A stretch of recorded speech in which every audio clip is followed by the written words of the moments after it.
Je m'appelle Marion Kaplan, je suis bio-nutritionniste. Pourquoi bio? Parce que la nutrition doit être dans la vie et reliée au vivant. Mon parcours a commencé très tôt puisque j'ai été malade, je dirais, presque dès la naissance. Étant née par césarienne et étant élevée au lait de vache, j'étais très malade. J'avais beaucoup mal au cœur, j'étais une petite fille intransportable en voiture. Je suis née en 1956. À l'époque, on ne s'occupait absolument pas d'alimentation. Et on gavait les enfants, il fallait qu'ils soient bien joufflus, on disait quand ils étaient bien gros que c'était signe de bonne santé. Et on me donnait du beurre, de la crème, des pâtisseries incroyables, on avait des cuisinières formidables.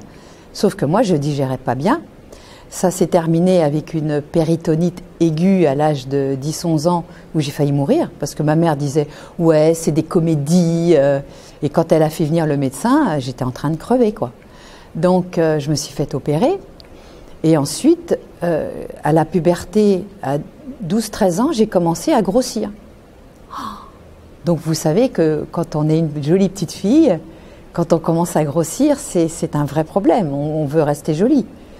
Et donc, c'est là que j'ai écouté un végétalien, un vegan, qui m'a dit « Marion, tu es jolie, tu ne peux pas grossir comme ça, il faut que tu fasses attention à ce que tu manges. » Et pour moi, ça a été une révélation extraordinaire.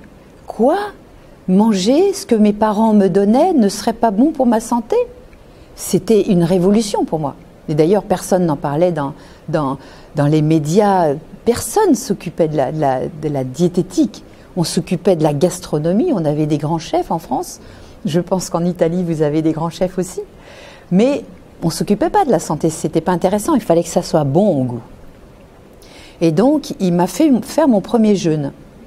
Et j'ai donc fait mon jeûne vers 14-15 ans, pendant 10 jours.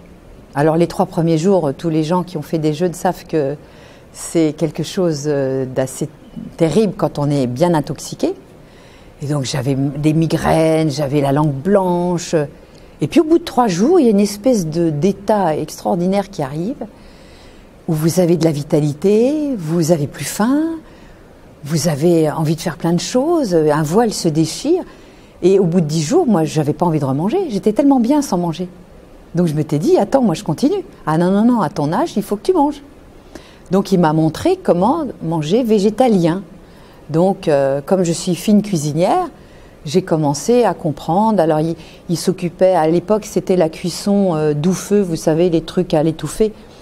Mais à l'étouffer, ça prend beaucoup de temps, ça détruit quand même beaucoup les enzymes. Il faut comprendre que chacun, on a un microbiote différent. C'est-à-dire que moi, je suis née par césarienne. Donc pour les pauvres personnes qui, comme moi, sont nées par césarienne, vous savez que c'est à la naissance que votre intestin s'ensemence de bactéries de votre mère pendant l'accouchement. C'est-à-dire que toute votre flore qui va vous supporter toute votre vie, elle se construit au moment où vous absorbez l'air. Parce que dans le ventre de votre mère, votre intestin est stérile. C'est important de comprendre ça. Et dans l'intestin, vous êtes nourri ici, par le cordon ombilical. Et c'est pour ça qu'on parle de cerveau entéral. Le cerveau entéral, c'est notre premier cerveau. Pour moi, celui-là, c'est le deuxième. Le premier, il est là. Parce que nos neurotransmetteurs, 90%, ils se fabriquent là. Et ils sont en relation, non pas directe, mais il y a des transfos qui permettent que la relation ne soit pas trop en électrochoc au niveau du cerveau. Donc il y a le système neurovégétatif qui permet cette transmission atténuée et qui permet cette régulation entre le système nerveux, nos émotions, nos stress et notre intestin. Je suis obligée de vous parler comme ça pour cheminer, pour que vous compreniez mieux qui je suis et pourquoi je fais autorité en France dans ce que je fais. Parce que c'est une expérience que j'ai faite tout au long de ma vie. À presque 59 ans, je me suis plantée, je dirais, dans certains régimes, dans certaines doctrines, parce que j'ai été végétalienne donc pendant 3 ans, et au bout de 3 ans, quand j'ai passé mon bac, je faisais des malaises vagaux à tomber dans les couloirs. J'avais 8,5 de tension, qui était beaucoup trop basse, et je commençais à être très faible. Donc ma mère a dit « t'arrêtes tes bêtises, tu vas te remettre à manger normalement ». Le problème, c'est qu'en mangeant entre guillemets normalement, j'ai recommencé à manger selon mes anciennes habitudes, c'est-à-dire du pain, des pâtisseries, du beurre, du jambon, mais j'aimais pas trop la viande, donc ça ne me dérangeait pas de pas en manger, mais des œufs, des trucs. Et alors là, mon cholestérol, il est monté comme ça. J'avais des migraines épouvantables à rester 3 jours au lit. Et là, je dis, attends, c'est pas possible, il faut que je trouve quelque chose, quoi. Et c'est là que j'ai commencé à cheminer et à explorer et à comprendre qu'est-ce qui se passe au niveau alimentaire. Et c'est pour ça que c'est si compliqué. Et c'est parce que c'est compliqué et complexe qu'il y a énormément de doctrines, parce que nous sommes tous inégaux. Nous avons tous une histoire différente. Nous avons tous un début de vie plus ou moins facile ou plus ou moins compliqué, qui en plus, avec des conflits psychologiques, vont stresser un peu plus notre système neurovégétatif. Et donc, il y a beaucoup de gens qui sont perdus. Alors, est-ce qu'il faut manger de la viande, pas de la viande, vegan, pas vegan, des produits laitiers ou pas? Voilà. Donc, j'ai exploré un certain nombre de régimes et maintenant, je suis libre. Ça fait 4 ans seulement que j'ai trouvé. Alors, ce que j'ai trouvé, pas forcément vous faire plaisir, mais j'ai trouvé la paix dans le ventre parce que j'ai en plus une maladie de Crohn. Donc une maladie de Crohn, c'est quand même une maladie auto-immune qui attaque son propre système.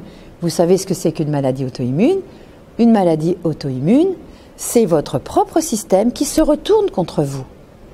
Et il y a plus de 100 maladies auto-immunes. Et il y a beaucoup de gens qui ne savent même pas en citer une. Hein? Donc parmi les maladies auto-immunes, vous avez les scléroses en plaques, les lupus, les polyarthrites, les spondylarthrites, les sclérodermies, etc. Et la maladie cœliaque fait partie des maladies auto-immunes. Je n'ai pas fait les tests de biopsie pour savoir si j'étais cœliaque, mais ce que je sais, c'est que dès que je mange du blé, je me suis pliée en deux. Donc je n'en mange plus. Et je suis partie en croisade par rapport au gluten parce que ça fait 12 ans que je ne mange plus de gluten, mais ni de produits laitiers. Mais il y avait encore des choses qui n'allaient pas. Donc c'est pour ça que c'est très fin. Ne vous embrigadez pas dans une chapelle. La meilleure chapelle, c'est votre corps.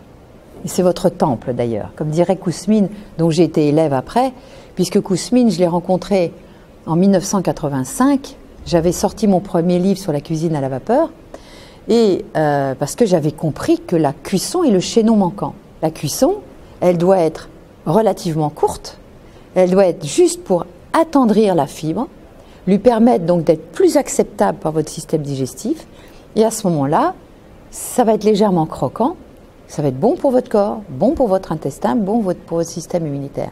Et donc quand j'ai rencontré la doctoresse Kousmine en 85, elle, la cuisine, c'était pas son truc. Elle disait, Marion, on peut pas tout faire.